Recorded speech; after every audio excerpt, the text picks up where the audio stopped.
So the question is, what inspired you to start 9 to Live podcast? You're right, we did get into one major part of why we started this podcast, right? And it was to say, a lot of people don't have, and I also experienced this, right? When I was studying, I met a lot of people outside of the profession that I usually choose. So historically, the people that were my closest friends, people that I interacted with the most, are other accountants or other auditors, because those are people that I have proximity to.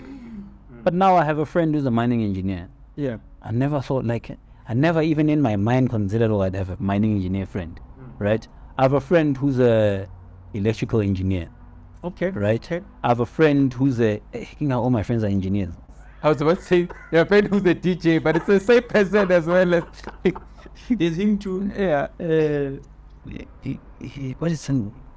I think he's a mechanical engineer.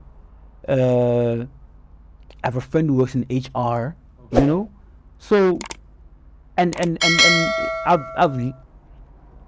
I've been relatively privileged, right? I can't say I come from the poorest backgrounds. Yes, it's Wakasi, but it wasn't like, the poorest of the poorest. So even for me, coming from that, I only got to experience certain people. Like for instance, like I said, when I was studying my BCom accounting, I did not know any accountants personal, any chartered accountants. I had never even met a chartered accountant in my life. Yet I am aspiring to be this thing. How do you even know whether you are a fit for this thing? Yeah. You understand? How do you know if you want to be? And I think the expectation for you to know what you want to do for the rest of your life as an 18, 16-year-old is tough. It's a tough burden to put on a child that young, because they don't even know who they are most of the time.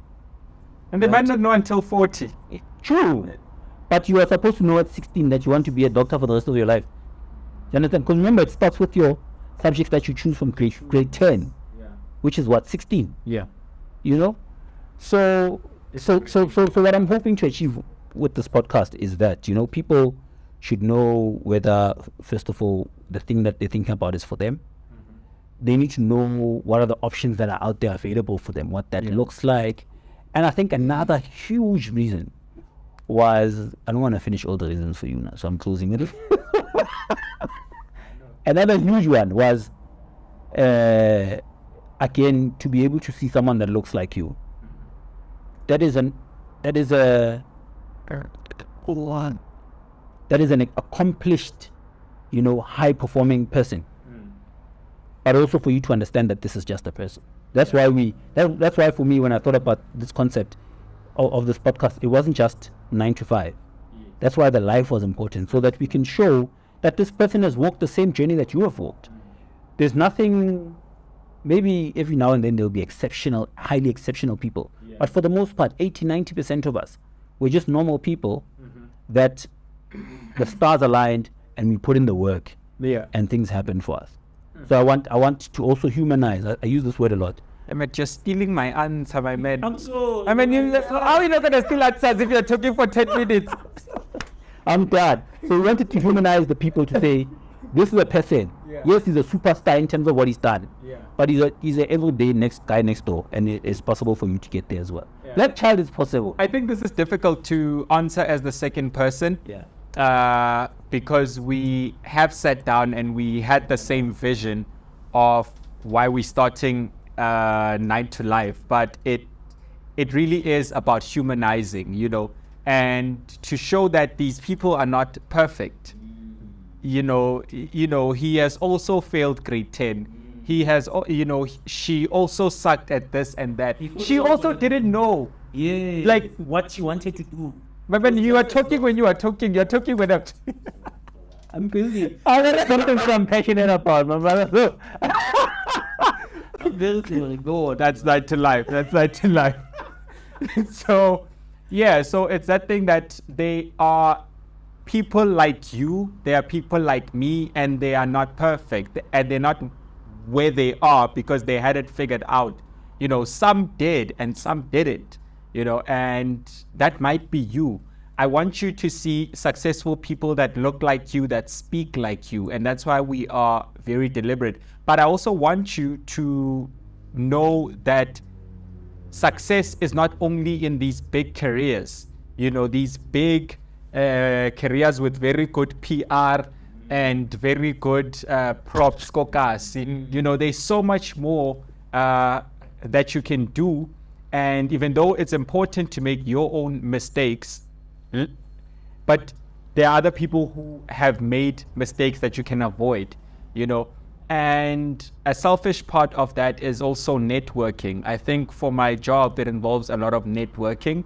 And if we have people that are, I know someone from this company, then you've got just that connection, and it comes across. So this is quite a good networking platform, And I think that's why even when we were speaking, we want to have networking events with our guests, just that space where we can exchange ideas. I sell drills, you make drill bits. That's just the top of my head, but I sell drills, you make drill bits. So you make them for me to sell them. We're gonna sell a combo. We're gonna create a combo. We're gonna approach Builders Warehouse as a team. We're gonna do a combo now. No, I think you're right. That's also an important one, because all the other members of our society that seem to be doing better than us as black people, that's the one thing that they have over us, right? Okay. The fact that they always have someone that they can call. Yeah. Right. Yeah. And again, it highlights, accountant, I hope you are listening. It highlights thank you. It highlights the importance of the relationship building part, right? Yes. Sometimes it's not even just building relationships for a future success that you want, but just having people that you can turn to when things are tough. Having people that can point out your flaws or your shortcomings or your development areas, Yeah, it's invaluable. You can't even put a price on that.